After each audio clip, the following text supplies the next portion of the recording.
Ջրի արտահոսքի հետքերով հին Ստալինյան շենքը այս կողմը այս կարգի խոնավացել է, խոնավաչափով գերխոնավ է, մինչև հեռուստացույցի մինչև այս հատվածը,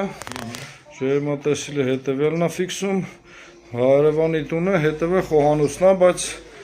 շատ է բարձր, մի խոսքով հասկանանք, ինչ-որ սենց առեղծածային խոնավացած հանգույց է։ Հարևանի կողմից ենք, այսինքն այստեղ խոնավաչափով, այստեղ վերևը օդափոխության հանգույց ունենք, ինչ-որ տարօրինակ շենք է, ասիմետրիկ, այսինքն ոչ մի հատվածով ինքը չի լինում, ագին չափուձև ենք անում, մի խոսքով մոտավորապես այս շախտից մեր թրջվող հանգույցը գնում է սրա այս կողմը, այսինքն կոմունիկացիաները այստեղ չունենք, ոչ մի կերպ ինքը արտահայտված չի, ոչ ջերմատեսիլով, ոչ խոնավաչափով, միայն օդափոխության հանգույցն է ուղղությունով թած, բարձրանանք վերևի հարևան։ Վերևի հարկում խնդիրներ չգտեմ։ USB բաղնիքում սես կասկածելի զոնա ունեմ,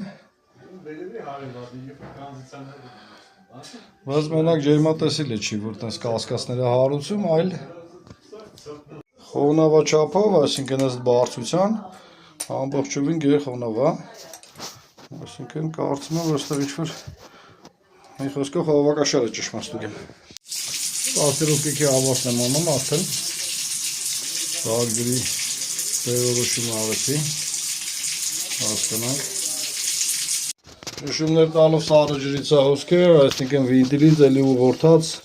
մտնում է պատի տակ, այսինքն աննկատ, հեսա մեր ջրով կփորձենք, այսինքն օդ տալով մի անգամից ինքը այստեղ արտահայտվեց, հեսա ջրով ստուգենք։ Ուզում եմ այս ստորը արտահոսքին մի քիչ մանրամասն ժամանակ տրամադրենք,